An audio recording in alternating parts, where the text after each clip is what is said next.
Previously on the Ron Van Dam Show. Come on, man. Trying to find myself, which was nice to do for a change. It is so freaking confusing. I've never seen it, Bunny. It's not true, I'm lying. And now, today's episode.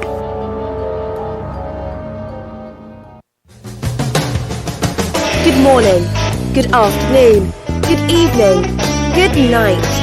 It's the Ron Van Dam Show. Oh, thank you very much. Hold on tight, things can get a bit weird, if you like that sort of thing.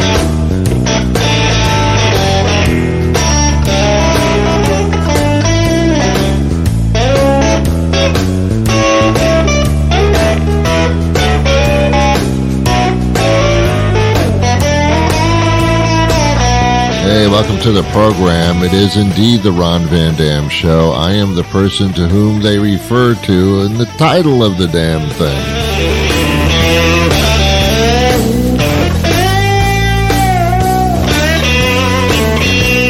Before we go any further, before you listen to any more of this program, we are out of the tuna fish.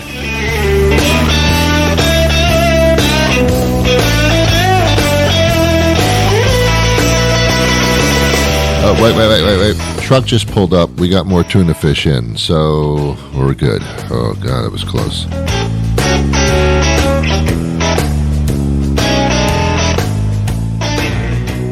Reason that I said that, there doesn't have to be a reason, but the reason I said that was last night I actually had tuna fish for dinner. I know. I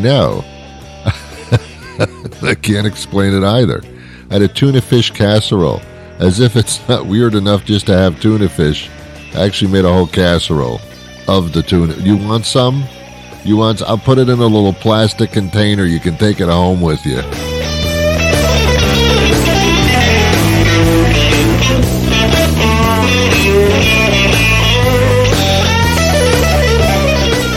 I made it with that Campbell's mushroom soup. Have you realized that you can make a casserole out of anything if you have a can of Campbell's mushroom soup? It's true. That stuff is like good for everything. Next time you have sex with your partner, try a little mushroom soup. Whoa, it makes it so interesting.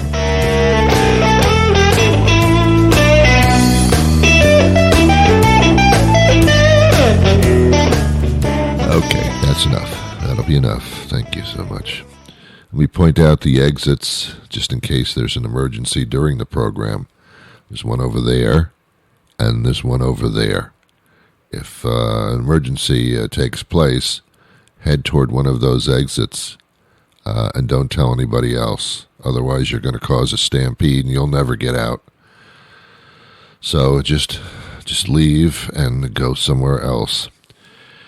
Well, happy summer to you. It's is it the first day of the summer thing? I really don't know. I don't care. I don't care what the official start of summer is. I just know it's hot and I'm not comfortable. That's all I need to know. Unbelievable, man. All right, let's get the show started. You talk for half an hour and I'll listen. All right, go now. Better yet, don't. I'll talk and you listen. I think that's far more pleasurable for me. Oh, man. Hey, we're coming to the end of May. Is that something or not? No, it's not.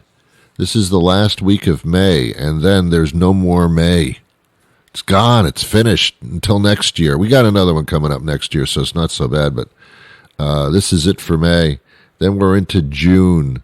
Then we'll be into July, and if I can remember from junior high school, middle school, then comes August, and then September, and then all hell breaks loose. So I'm not looking forward to any of this. I opened the door last night to let my dog out on my deck. I have a deck in the back of my house. It's a deck, and I let my dog out in order to do the wee-wee thing, and to defecate if need be. And as soon as I opened the door, a gigantic bug flew into my house. And I don't even know, I don't know if it was a bug or a bird. I mean, it was huge. It was huge, and it was flying around my living room, the room in which I live. And I spent like another half hour chasing this thing. I don't know what it was. I don't know if it was a moth or a bee or a pterodactyl. I don't know what it was. But it was huge. It was the size of a bus. Maybe I'm exaggerating. A small minivan. Yeah, I have... It was just awful. I just chasing a bug, and as I was doing it with the fly swatter, I said to myself, "What the hell am I doing? What the hell? I am a grown adult who graduated from college. Why am I running around my room with a fly swatter chasing a large bug? Why have I gone down to this low level of cannibalism?" And the answer was, yes, I have. Yes. Ron, you call this entertainment? Seriously? You called us over here, started the show by telling us you were out of tuna fish, which was a lie because a truck was pulling in with the tuna fish at the time. Then you pointed out the fire exits, which we appreciate, we really do. And then you go through this long, exhaustive story about a bug getting into your living room and you're chasing it. Is this really why I came? Oh, is this? See, I can't even talk anymore. Is this? Anyway, welcome to the show. I was watching a television commercial last night. Well, I was watching a television show and the commercial interrupted it. And they were talking about some sleep thing, it's got melatonin in it. Melatonin's wonderful. It tricks your brain into thinking you're tired. Even though you're tired, it tricks your brain into thinking you're tired. I'm doing a lot of brain tricking these days. We do that. We trick our brains all the time. When you take aspirin or acetaminophen, Tylenol, I think they call it by brand, a painkiller, you're tricking your brain. Your brain is that receptor that says I'm in pain goes away because of something that you're tricking your brain, and you're doing it, and it works. It's like the melatonin. You're tricking your brain into thinking that I'm going to go to sleep now. It's amazing what we do with our brains. When you meet somebody on the street that is an acquaintance and they start talking to you and they won't go away, we trick our brain by saying, it's okay, I'm going to die soon. I can put up with this. I've put up with worse. You trick your brain into actually standing there and actually making small talk with the other person, where that's the last place you want to be. Anyway, so I'm watching this television show, and they have this television commercial on, and it's about people that can't sleep. And their tagline at the end of the commercial is, take whatever this is, and you'll sleep like a baby. And I just had to stop right there. I said, wait a minute now. I'm going to sleep like a baby? I have had babies in my lifetime. I wasn't the one delivering them. They didn't come out of my body. My uterus was not in operation at the time. But yet I did have babies in my life. And when they don't sleep, they get up at 3 o'clock in the morning. Why the hell would I want to take a sleep-inducing product that says that you sleep like a baby when you take the product? What does that mean? I'm going to get up at 3 o'clock in the night and wet my pants again? Sleep like a baby. Take that tagline out of your commercial. That is not an attractive thing to do. Sleep like a baby. Some of the worst nights of my life were when I had to get up for the little babies. Sleep like a baby. Babies don't snore. Have you noticed that? I've never heard of snoring. I'm sure there are some, and that's probably horrible, but I've never heard of a snoring baby. So you're sleeping in the bedroom, and down the hall you hear, what is that? Oh, it's just the baby. I can't sleep with that sound. Oh, it's awful. It's awful. I snore. I'll raise my hand and admit it. I mean, it's like an intervention or something. Like, I'll raise my hand. I snore. Yeah, I do. I mean, not grossly loud, but loud enough to raise my hand and say I snore. And I really don't know, because here's the conundrum.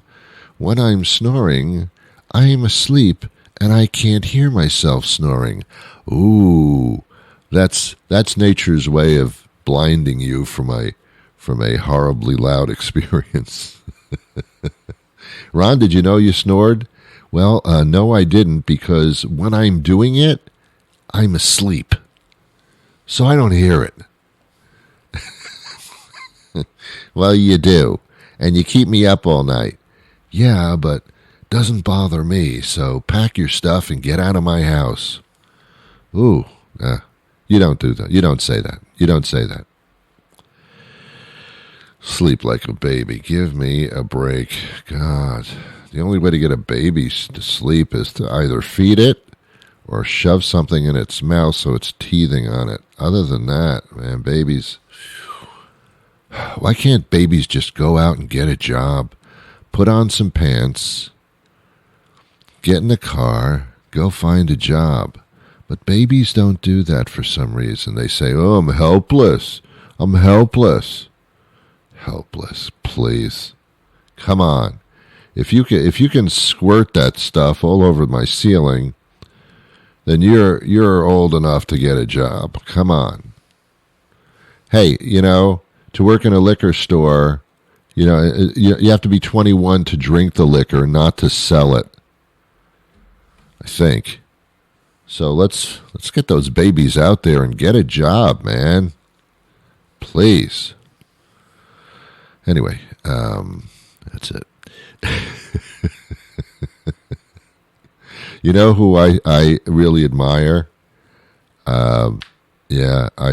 Child care workers. The people where you're going to your job and you drop off your kid at the child care place, like nursery school or something, or pre-kindergarten or prenatal activities. The people who watch the little children all day.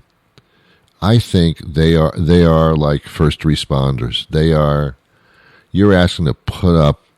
These people are being paid not a lot of money to put up with all the shit that you don't want to put up with. Oh, these little children running around, these little people with little heads running around and creating havoc, and these child care workers just stand there and go, oh, isn't that cute? Look at that. I bet that one sleeps like a baby. Isn't that cute? I couldn't do it. I couldn't. Oh, take care of children all day professionally? Couldn't do it. Couldn't do it. I think it's tough enough to be a teacher to keep those little bastards quiet in the classroom. But these little children, like nursery school age, these are, wow, that's rough. That you couldn't pay me enough money to do that. Well, actually, you could. I do have a price for everything. But I wouldn't want to do it. Unbelievable. I take my hat off to those that take care of little children professionally in a daycare manner. I take my hat off to you. And believe me, that's a lot, because I don't take my hat off very frequently because my head will get a sunburn. And I can't handle that. Not anymore. Here's the big story of the day, and this is true. I wouldn't make this up. I would actually, but I didn't. I would make it up. This is your fact of the day. Ladies and gentlemen, please prepare yourselves. It is that time again for Ron's fact of the day. The Olympics are coming up. Ooh, bad timing. I know. They're going to take place in Japan. And they're coming up really soon. They're actually like running with the torch through the streets of Japan. And this, you know what the Olympics are. People from every country converge on another country, and they screw up their economy for a period of time. They make a lot of money, but then after that, it screws up their economy and their infrastructure. So it's being held in Japan, and the International Olympic Committee, the IOC for short, in case you don't have time to say International Olympic Committee, the IHOP, the IHOP, the International House of Pancakes, has announced that the Olympic Games will take place no matter what. Cocky. Those Olympic game people are cocky. Here's the problem. As many corners of the world, including the United States, are coming out of the pandemic thing, Japan is knee-deep into it. Their numbers are through the roof. Their hospitals are overrun. They are not doing well with the COVID thing. They're in the middle of a serious situation. Only 2% of their population has been vaccinated. Only 2%. Whoa, that's low. So the people of Japan, which we call the Japanese, don't want the Olympics there. It's like, to them, it's like a super spreader. That's like having a house party in the middle of a pandemic and inviting strangers over to sweat in front of you. Not a good idea. But the Olympic Committee says, we're having it no matter what. We don't care how many people die. Whoa. Slow down, Olympic Committee. Do you know what the Olympic Committee really needs besides a reality check, a slap in the face? They need a good tuna casserole. That would set them straight. Easy doggy. I don't care for the Olympics because I don't train for one. Some people spend their entire lives training to go to the Olympics. And my response is, you need to get a life. That's a bit obsessive, isn't it? If that's your goal in life and that completes you, I'm not too sure you understand what this is about. Seriously. People from all different countries competing against each other is not exactly what I would call a friendly thing. Anytime I've competed against another person, it's been more like a professional wrestling match than it's been like a peaceful thing. I'm always shocked where in sports they knock each other's heads off in order to win. Football, you knock the other person down, you make them incapacitated. Boxing, you knock them out, you try to kill them. The sports are just like anything to win the game. And then when the game is over, the people who play the game shake hands and bathe each other in friendship. No, you're confusing me. Either you hate each other's guts or you love each other and you don't compete against them. Why would I compete against somebody that I love? I love you. You are the most important person to me in my life. But if we're going to compete, I hope you die. It doesn't make sense. It just doesn't make sense.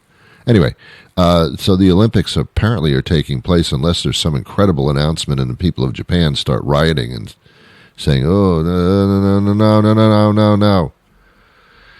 Here's the bottom line. Why don't you just cancel the damn things or just put them off until like Christmas or something?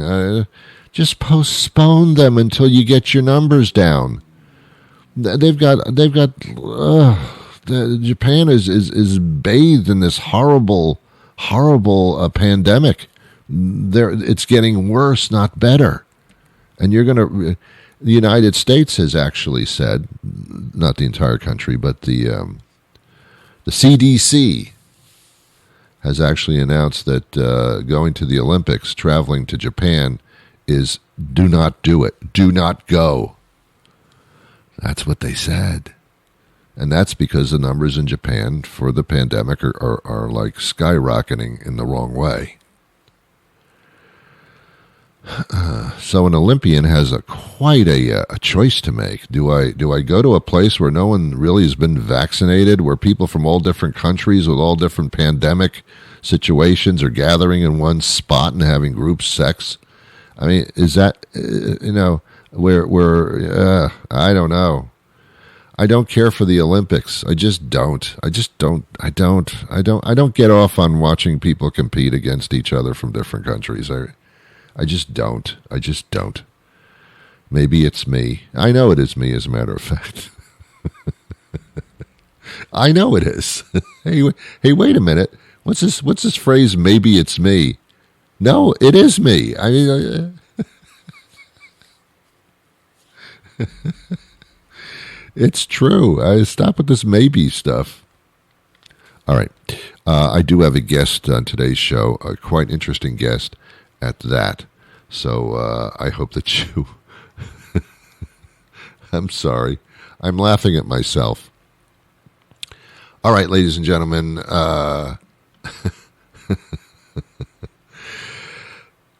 Yesterday, I need to apologize. Yesterday, we had a guest on with the Hardee's chain, one of the executives there, talking about their chicken sandwiches, and I thought that would be fascinating, and it was rather stupidly so. But I missed my opportunity to do a commercial for chicken, and I've regretted it ever since. So today, I'm making up for it. Everyone's doing a chicken sandwich these days, but nobody does it quite like Burger Guy. Introducing Burger Guy's new all-beef chicken sandwich. It starts with 3 of our signature paper-thin patties and a hearty helping of our something-like cheese sauce on a delicious day-old bun. So what makes it a chicken sandwich? Well, every Burger Guy all-beef chicken sandwich is topped with a crispy Cajun spice free-range chicken beak. It's the tastiest part of the chicken. Science tells us so. The new all-beef chicken sandwich. Available for a limited time, only at Burger Guy. The Burger Guy all-beef chicken sandwich is available as a meal combo with the Burger Guy metric ton of fries and keg of soda. The Burger Guy all-beef chicken sandwich contains less than 2% chicken by weight and should not be confused with a chicken sandwich containing more than 2% chicken. Consult your physician before eating anything at Burger Guy, ever. Dr. Spoo is here. He's a veterinarian, Dr. Joe Spoo, and he is giving tips and advice on how to keep our dogs safe in the summer heat, and that's important because we have to think about this when it starts getting hot out and the pavement starts heating up. This is a big concern, isn't it? Yeah, very big concern. Probably one of the topics I'm most passionate about, especially with, you start talking active dogs. Yeah. I'm very concerned about that myself. And what I do is I take my shoes off or my sandals, whatever I have on my feet, and I step on the pavement and I figure, okay, this is what it's like. So don't put your dog on the pavement. My feet hurt, so will the dog's. Is that accurate? It is, and even more so than like the contact heat with the feet. Mm-hmm. The other thing is that generation of heat, and so that microenvironment, that whole dog is down there close to that hot pavement, and so not only are their feet getting hot, but the overall environment that they're in versus where you're at standing upright is oftentimes infinitely hotter than what you're experiencing. Wow. Yeah, even when I'm lucky enough to have a deck in the back of my house, and I can't even stand on that in bare feet. Right. It's just, it doesn't even have to be pavement. What about panting with dogs? I mean, they don't have armpits and things, perspiration and that kind of thing. So, like, is that natural, or is there something wrong sometimes?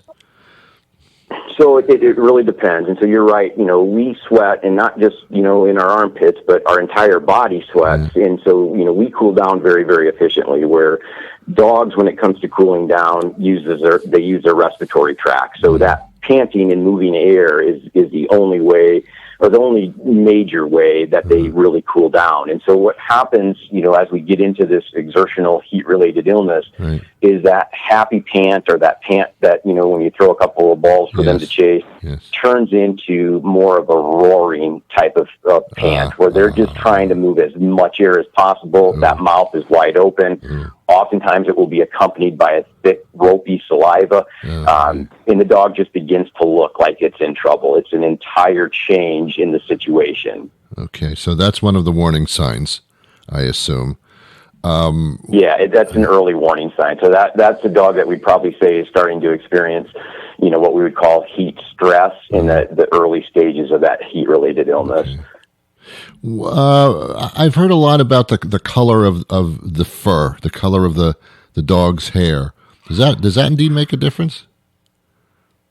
I would say yes and no. Certainly a dark-coated dog is going to absorb more heat, but some of these dogs are built to be heat tolerant, and a lot of it's knowing your dog. And so, there's some dark-coated dogs that I know that can perform very well in the summer months, and there's some light-coated dogs that can't. And so it's more that individual dog, what the dog was bred for, what type of environment is going to help you understand, are they heat tolerant or not? Okay. I guess what you're saying is you should know your dog at a certain point and be able to see what's different. Absolutely. And you hit the nail on the head. That is exactly knowing your dog, because each of these dogs is going to be a little bit different. And that dog, that neighbor dog that, can play Frisbee all day no matter the temperature, isn't necessarily your dog. That maybe on a 70-degree day with 90% humidity, you go on a light jog, and your dog could end up in trouble. And so it is very, very important to know, what is your dog capable or not capable of, because this is a disease and illness that we essentially cause. These dogs will do anything we ask of them. And so we have to be able to recognize when we're putting them in a dangerous situation, and we have to recognize how to get them out of that situation if they start going through those different stages. Okay. Let's talk about drinking water. Humans do it, sometimes to excess. Dogs, they'll go to the water bowl when they have to or want to. Some dogs don't drink that much. Should we be concerned about hydration for dogs? Yes, and in the overall grand scheme, yes. In a dog that's exercising and hot, they may not want to, or may not have the ability to. So that, that dog that's panting heavily, that's maybe in the early stages of heat stress, we'll often see owners, their first inclination is, I'm just going to get him to drink this bowl of water. Yes. When that dog is thinking, all I want to do is have my mouth wide open and get air and heat out of my body. And so it's not an indication, or even a good way to cool dogs down when we get going down this path of heat-related illness. And so throughout the day, if you're outside, you're active with your dog, absolutely. Keeping them hydrated is important. When we get into one of these episodes, if we think we're getting into heat-related illness, forcing water down or encourage them to drink may not be the time to do that. Okay. Wow. All right. How do dogs naturally cool down? Through panting, and so it's moving air out of the body. So it's very inefficient. So basically, moving that air out of their mouth, so the air goes across the blood vessels in the inside of the body and expel that heat through that respiration. Okay. And so it's a very inefficient method of cooling. Doctor, are there dog breeds or dog mixture breeds that are more susceptible to the heat, to the panting? To respiratory consideration? Yeah, and so kind of the I would say the poster children for heat-related illness, even in mild situations, are going to be your smash-faced breeds. Okay. So your pugs, your bulldogs, your French bulldogs. any of those dogs that have that, smashed face where the nose doesn't, allow for a good airflow. Right. Oftentimes those dogs will have what we call an elongated soft palate, so the back of their throat is narrower, and many of them will have a small trachea. And so basically those breeds, have an impaired ability to move air, and if that's how they're going to cool down, it becomes a disastrous situation. So any of those types of breeds, and those are also breeds that are very prone to obesity. They're oftentimes couch potato dogs, so they're not, in any type of athletic condition. It's a cascade of negatives that can lead those dogs to trouble really, really quickly. So, a day that might be a pleasant day for, say a Labrador to play fetch in the backyard could be disastrous for a bulldog in that same situation. One of my pet peeves is dog owners that leave their dogs outside for extended periods of time, sometimes all day. I feel like calling the police, and I have before in the past, believe me. I just think it's cruel. And then we have dog houses. I don't see too many more dog houses, but aren't those like heat traps too? It really depends. And so it's one that I think that, whether it's dog houses or kennels or how we transport our dogs in vehicles, all of that has changed so dramatically in the last, even 5 to 10 years where I have a client who's a good friend, and his dogs have indoor-outdoor kennels. And in his kennels, they have an entire HVAC system. Okay. So air conditioning, they have in-floor heat, and high-speed fans. Right. Their setup is better than some people's houses in that kennel. And so it's really being aware of, how good is something built, what type of airflow, that sort of thing. Okay. So, that old school, plastic house in the backyard going to be a heat trap. Okay. But there's some of these, outdoor living dogs that have access to inside-outside that really have it pretty good. Okay. One more quick question, because we're running short of time. In some states, it's illegal to have your dog sticking their head out the window while you're driving, but we see it in the cartoons, we see it in the movies. Is that indeed bad for a dog as far as their, the wind hitting them like that? Yeah, and more so it's the debris, right? So, you look at our windshield and the bugs that are splattered there, particularly this time of year, all of those are things that could hit the dog. And so the two things I'd say are flying debris, and then inevitably every year we have the dog that jumps out, that they see a rabbit, they see something, and the dog that jumps out of the window going, 55 miles an hour is not a good situation. So there's a host of things that can occur with that dog sticking out the window. Gotcha. Most cars have air conditioning now, so let's not be crazy. Okay. We've just scratched the surface. How can people get more information about how to handle the summer heat and your pet? Yeah, and so we're working here with Eukanuba, and as the originators of working in performance dog nutrition, Eukanuba understands the importance of people getting outside with their dog, and so providing awareness of the exertional HRI is a natural extension. And so if you visit eukanuba.com/HRI, there's a plethora of information about this subject. Great. Hey, Doctor, you've been fantastic. I appreciate your time today. Well, that'll do it for me today. You have been just fantastically wonderful. I'll be back again tomorrow with a brand new show. Until then, I wish you peace.